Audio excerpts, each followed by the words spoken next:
ఓం శ్రీ గణేశాయ నమః. శ్రీమాత్రే నమః. శివాయ గురవే నమః. శ్రీకృష్ణ పరబ్రహ్మణే నమః. శ్రీరామాయ నమః. శ్రీ గురుభ్యో నమః.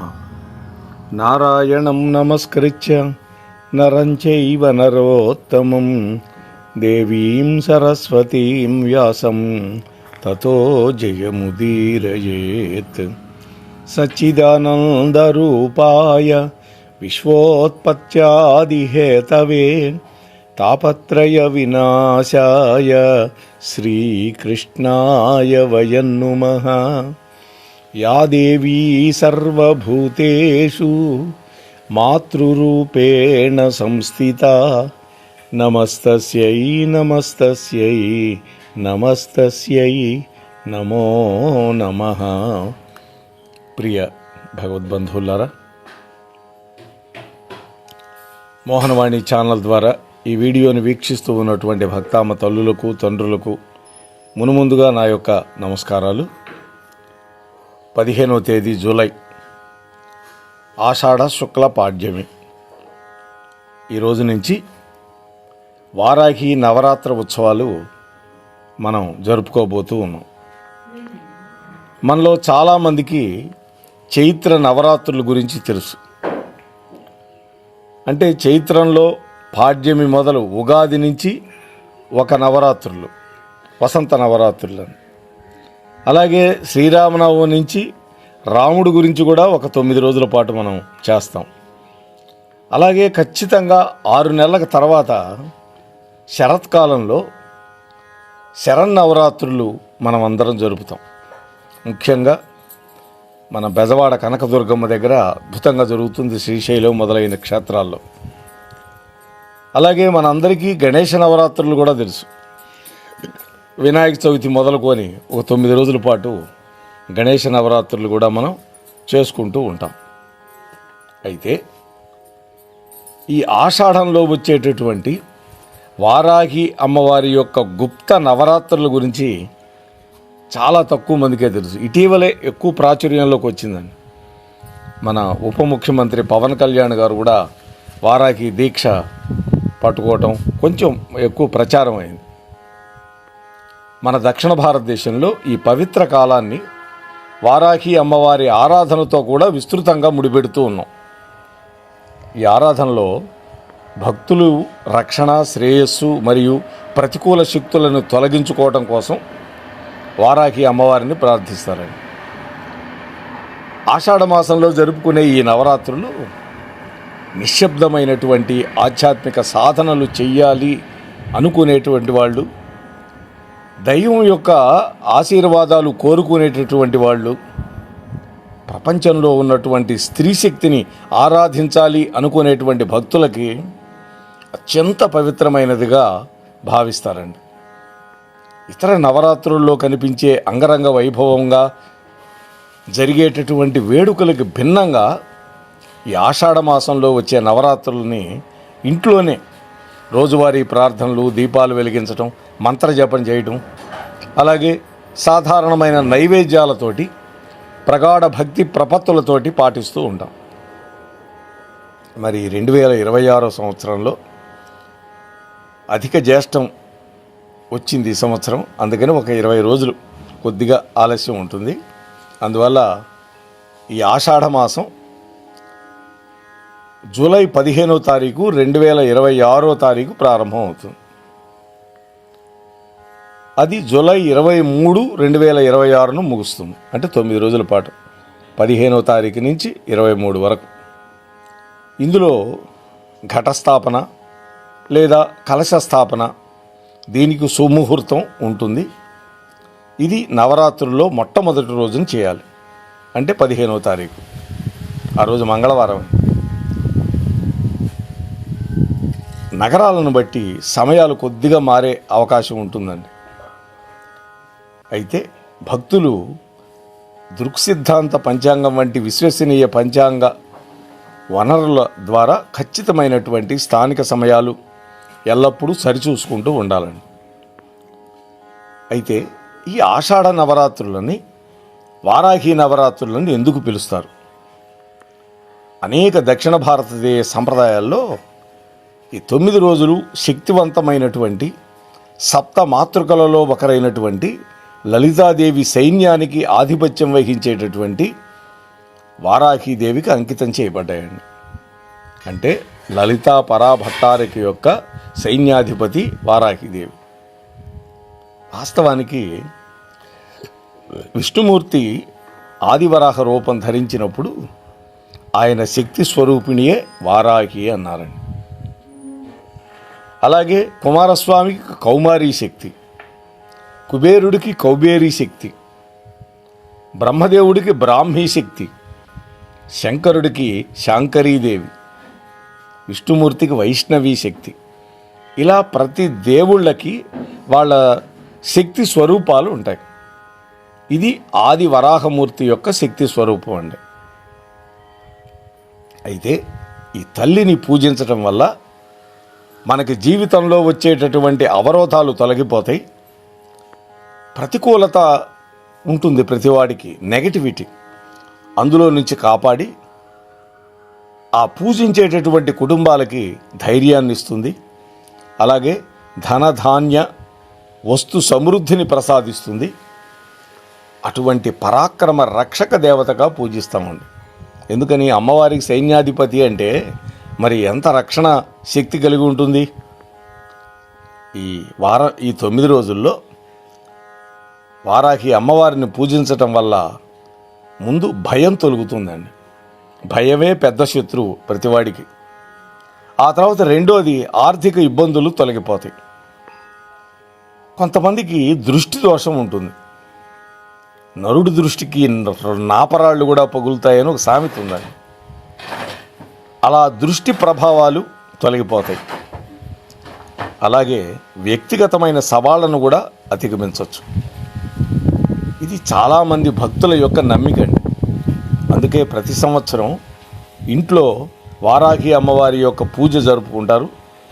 ఈ వారాహి నవరాత్ర పూజా విధానం కోసం కూడా చాలామంది ఈ గూగుల్లో వాటిల్లో వెతుకుతూ ఉన్నారండి. అయితే ఇంట్లో ఆషాఢ నవరాత్రి పూజని ఎట్లా చేయాలి? భక్తులు ఈ నవరాత్రిని ఇంట్లో పాటించడానికి 2 సాధారణ పద్ధతులు చెప్పారండి. మీ దగ్గర ఇప్పటికే వారాహి అమ్మవారి యొక్క విగ్రహము లేదా ఫ్రేమ్ చేసినటువంటి ఫోటో ఉంటే పువ్వులు, పసుపు, కుంకుమలతో చక్కగా అలంకరించి శుభ్రమైనటువంటి ఒక పూజా వేదిక మీద దాన్ని పెట్టుకోవాలి. ప్రతిరోజు ఉదయం అలాగే సాయంత్రం అమ్మవారి ముందు ఇత్తడి దీపాన్ని వెలిగించాలి. నువ్వుల నూనె పోసి తాజాగా ఉండే పండ్లు, కొబ్బరికాయ, తమలపాకులు, ఇంట్లోనే తయారు చేసినటువంటి ప్రసాదాన్ని నైవేద్యంగా పెట్టుకోవాలి. వారాహి విగ్రహం కనుక లేకపోతే అటువంటి భక్తులు ఏం చేయొచ్చు అంటే కలశ స్థాపన చేయొచ్చు. ఆ కలశంలోకే అమ్మవారిని ఆవాహనం చేయొచ్చు. ఇది ఒక సంప్రదాయకమైన పద్ధతి అండి. మనం వరలక్ష్మి వ్రతం చేసినా, సత్యదేవుడు వ్రతం చేసినా కలశం పెట్టుకొని అందులో ఆవాహన చేస్తాం. అయితే ఇత్తడి లేదా వెండి ఈ కలశాన్ని నీళ్లతో నింపి అందులో పసుపు కుంకుమలతోటి కాస్త వేసి చుట్టూతా పసుపు రాసి కుంకుమ బొట్లు పెట్టి దాని మీద పంచపల్లవాలు అంటారు. 5 రకాల ఆకులు, దొరక్కపోతే మామిడి ఆకులు లేదా తమలపాకులు పెట్టి ఆ కాడ లోపలికి వచ్చేటట్టు పెట్టాలి. పై కొన పైకి రావాలి. అలా పెట్టి దాని మీద చక్కగా కొబ్బరికాయ పెట్టి మనం వారాహి అమ్మవారికి ప్రతీకాత్మక రూపంగా భావించి ఆ కలశంలోకి ఆవాహన చేయాలి. పూర్తిగా 9 రోజులు పూజ చేసే కుటుంబాల్లో ఈ ఏర్పాటు ముఖ్యంగా ప్రాచుర్యం పొందింది. 9 రోజుల పాటు ఏం చేయాలి? ప్రతిరోజు సాధారణంగా ఆ పూజా స్థలాన్ని శుభ్రం చేయటం. మనం మామూలుగా పూజా మందిరం ప్రతిరోజు శుభ్రం చేస్తాం. నిన్నటి నిర్మాలయాన్ని తొలగిస్తాం కదా, ఇది కూడా అంతే.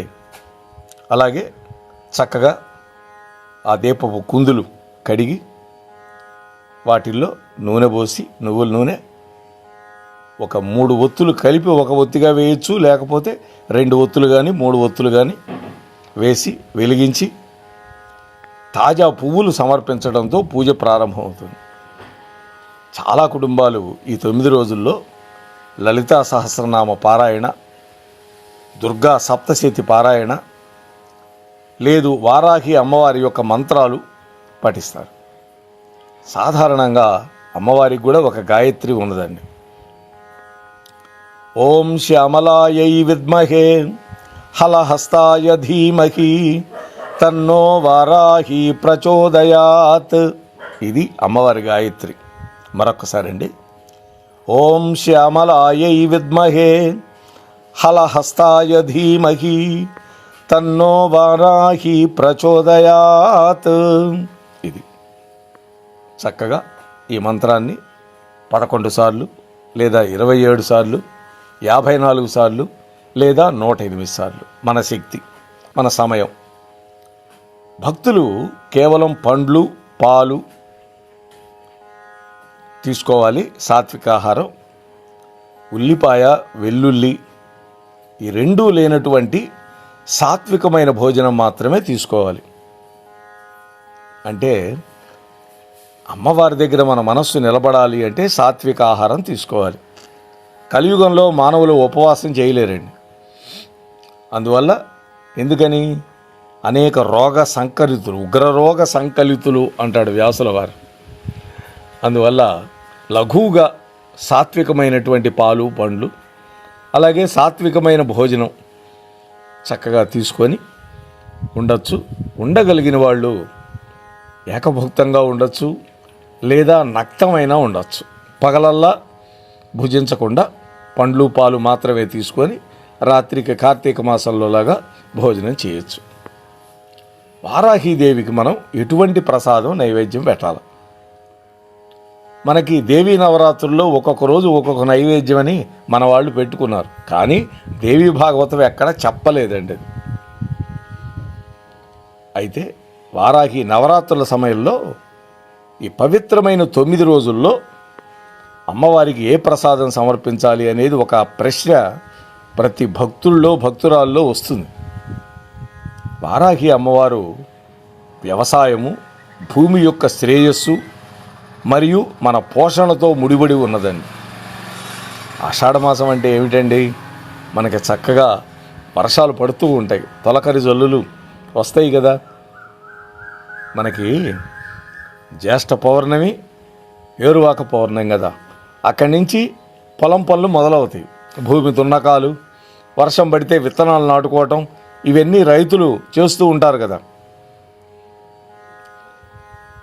అందువల్ల భక్తులు తరచుగా తమ పొలాల్లో తాము పండించినటువంటి సాధారణ ఆహార పదార్థాలని సంప్రదాయబద్ధంగా ఇంట్లోనే తయారు చేసిన ప్రసాదాన్ని సమర్పిస్తారు శుచిగా. అనేక వారాహి పూజా సంప్రదాయాల్లో శుభప్రదమైనగా భావించేటటువంటి బెల్లపు పొంగలి, అలాగే కట్టె పొంగలి, పండ్లు, బెల్లంతో తయారు చేసినటువంటి స్వీట్లు, ఇటువంటి ప్రసిద్ధమైన నైవేద్యాలు ఇందులో ఉన్నాయండి. చాలామంది భక్తులు కొబ్బరికాయ కొడతారు, అరటి పండ్లు పెడతారు. అలాగే భక్తితో తయారు చేసినటువంటి సాధారణమైన సాత్విక వంటకాలను కూడా అమ్మవారి దగ్గర పెడతాం. గారెలు, బూరెలు ఇలాంటివి. విస్తృతమైన నైవేద్యాల కంటే ఏమండి చిత్తశుద్ధి ఉండాలి, భక్తిభావం ఉండాలి. ఈ రెండు ప్రధానమైనవిగా శాస్త్రం చెప్పింది. ఇటువంటి నైవేద్యాలు వండలేకపోయినా కనీసం పండ్లు సమర్పించినా అమ్మవారు సంతోషపడుతుంది. మరి ఈ నవరాత్రి పూజకి ఏమేమి వస్తువులు కావాలి అన్నప్పుడు ఈ సంప్రదాయ పూజా సామాగ్రిలో ఇత్తడి దీపం కావాలి. అలాగే ఇత్తడి చెంబు కానీ, వెండి చెంబు కానీ. వెండి చెంబు అందరి ఇళ్లలో ఉండకపోవచ్చు, ఇత్తడి చెంబు అన్ని ఇళ్లలో దొరుకుతుంది. అలాగే కుంకుమ, చక్కగా పూజా కుంకుమ మంచిది తెచ్చుకోండి. పూజా పళ్ళెం, గంట, అగరబత్తి పెట్టడానికి స్టాండు, అలాగే దేవతా విగ్రహాలు, అలాగే ప్రతిరోజు కావలసినటువంటి పూలు పండ్లు ఇటువంటివన్నీ కూడా సేకరించి పెట్టుకోవాలి. తమ ఇంట్లోనే పూజా మందిరంలో సిద్ధం చేసుకోవాలి వేదిక. ఇత్తడి కలశం, ఇత్తడి దీపం, పూజా ఉపకరణాలు ఇవన్నీ కూడా ఒక సంపూర్ణమైన ఆధ్యాత్మిక అమరికను సృష్టించడంలో మనకి సహాయపడతాయండి. అయితే ప్రతిదానికి లౌకికంగా మనం ప్రయోజనాలు ఆశిస్తామండి. గృహస్థుకు తప్పు లేదండి. గృహస్థుగా ఉండేవాడు ప్రయోజనం ఆశించి చెయ్యొచ్చు పూజ. సన్యాసులు చేయకూడదు అలా. అయితే వారాహీదేవి మనకేమిస్తుంది అంటే, తనను పూజించిన వాళ్లకు మొట్టమొదటి ఇచ్చేది అమ్మవారు రక్షణ, ఆ తర్వాత ఆత్మవిశ్వాసం, శ్రేయస్సు, ఆధ్యాత్మిక బలం ఇవన్నీ ప్రసాదిస్తుందని భక్తుల యొక్క నమ్మిక అండి. పునరావృతమయ్యేటటువంటి సమస్యల నుండి మనం ఉపశమనం పొందడానికి, మనకి ఉండేటటువంటి ప్రతికూల శక్తులను తొలగించుకోవడానికి, మన ఇళ్లల్లోకి దైవిక ఆశీస్సులను ఆహ్వానించడానికి ఈ వారాహి నవరాత్రుల పూజ బాగా ప్రయోజనం కలిగిస్తుందండి. ఈ ఆషాఢ గుప్త నవరాత్రులు ఇతర నవరాత్రుల్లాగా అంత విస్తారంగా జరుపుకోకపోవచ్చు, కానీ వాటి యొక్క ఆధ్యాత్మిక ప్రాముఖ్యత మాత్రం అపారమైందండి. అందుకని మనం వారాహి విగ్రహం ద్వారా పూజ చెయ్యాలి అని ఎంచుకున్నా, లేదా కలశ స్థాపన చేసుకున్నా, ఈ 9 రోజులు భక్తితోటి మన మనస్సుని అనుసంధానం చేసుకోవటానికి, దివ్యమైన భవ్యమైన అమ్మవారిని ఆశీస్సులని మన ఇంటికి ఆహ్వానించడానికి ఇది ఒక సువర్ణమైనటువంటి అవకాశం అని నేను అనుకుంటున్నానండి. మా జాండ్రపేట కాలనీలో కూడా ఆంజనేయ స్వామి ఉన్నాడు, అభయ ఆంజనేయ. అక్కడ కూడా ఈ వారాహి నవరాత్రుల ఉత్సవాలు చేయడానికి సిద్ధం చేసినట్టుగా నిన్ననే నేను బ్యానర్ కూడా చూశాను. కాబట్టి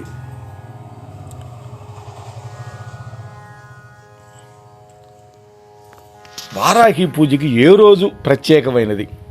ఒక్కొక్కసారి మనకి 9 రోజులు చేసుకోలేకపోతాం. మొదటి రోజు మాత్రం తప్పకుండా చేసుకొని పంచమి రోజు, పంచమి ఆ తిథి చాలా అద్భుతమైంది అమ్మవారికి. పంచమి అంటే అంత ఇష్టం తల్లికి. అలాగే మంగళవారం, శుక్రవారం ఈ 3 రోజుల్లో కూడా విశేషంగా పూజ చేసుకోవచ్చు అమ్మవారికి.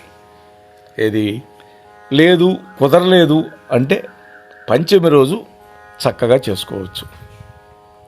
అలాగే మరికొన్ని విశేషాలని రేపటి రోజు మనం కలుసుకున్నప్పుడు ముచ్చటించుకునే ప్రయత్నం చేద్దాం.